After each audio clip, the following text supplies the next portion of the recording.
समझ में आया? किसके विषय में समझेंगे? साधारण ब्याज की।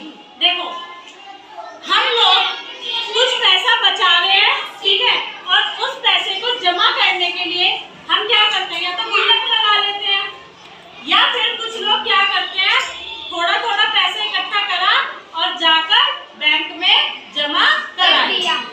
दोनों ही केस में तुम्हारा पैसा जमा हो रहा है, लेकिन देखते हैं कि फायदा पैसे को जमा गुल्लक में करने में है या फिर बैंक में। गुल्लक में जितने पैसे तुमने जमा किए तुम्हें उतने ही पैसे वापस मिलेंगे, साल में, 2 साल में, 4 साल में, जब तुम्हें पैसे निकालने हैं।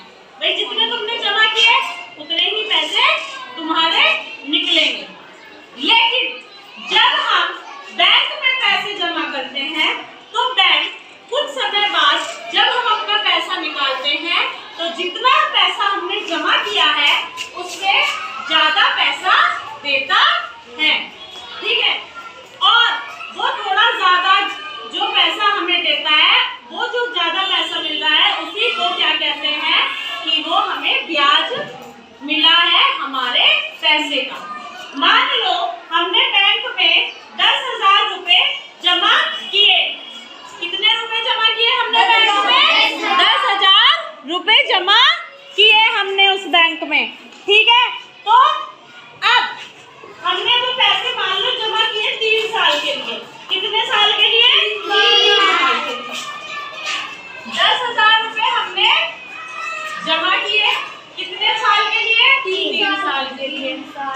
ये जो हमारा है, कितने पैसे हमने जमा किए, वो है हमारा मूलधन। क्या है? मूलधन। मूलधन। कितने साल के लिए किए, वो है हमारा समय। क्या है? समय। समय, ठीक है। अब जो पैसा ब्याज बढ़ा के हमें बैंक देता है वो एक निश्चित दर पर देता है, जिसे हम रेट ऑफ इंटरेस्ट या फिर दर भी कहते हैं। मान लो हमारा जो दर था वो था 5%। मूलधन को इंग्लिश में प्रिंसिपल भी कहते हैं। क्या कहते हैं? प्रिंसिपल, ठीक है। मूलधन को इंग्लिश में क्या भी कहते हैं? प्रिंसिपल।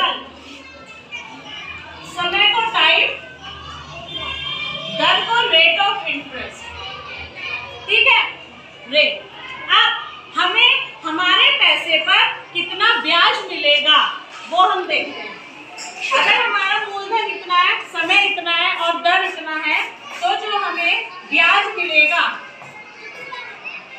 इसे हिंदी में ब्याज और इंग्लिश में सिंपल इंटरेस्ट भी कहते हैं। सिंपल इंटरेस्ट, ठीक है। इसका जो सूत्र है वो क्या है कि जितना हमें मूलधन मिला गुना जितना हमने जितने समय के लिए बैंक में अपना पैसा रखा गुना दर हमारा जो भी है बटे 100। समझ में आया? क्या है इसका? मूलधन बटे 100 गुना समय गुना दर बटे 100, ठीक है। और इंग्लिश में इसकी शॉर्ट फॉर्म है SI, सिंपल इंटरेस्ट। इसका फॉर्मूला क्या है? P मतलब प्रिंसिपल, R मतलब कि रेट ऑफ इंटरेस्ट और T मतलब टाइम अपॉन 100। समझ में आया? अब मूलधन कितना है हमारे पास? 10,000। समय कितना है? 3 साल। और दर कितनी है? 5% बटे 100। 2 जीरो से दोनों जीरो कट गई। 5 दिया 15। 15 गुना 100 कितने हो गए? 1500। Very good. कितने हो गए? 1500। तो ये है हमारा ब्याज जो बैंक ने हमारे मूलधन पर हमें दिया है।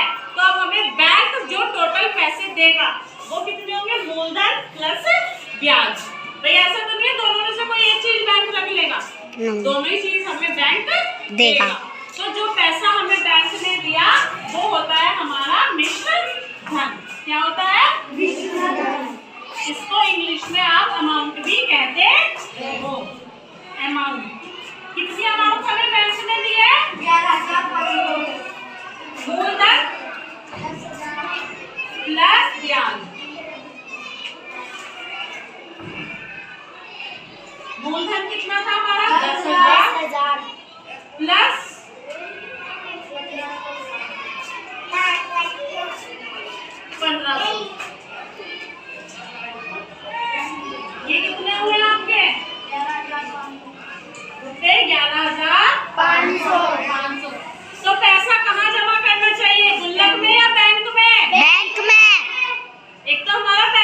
सुरक्षित है ना।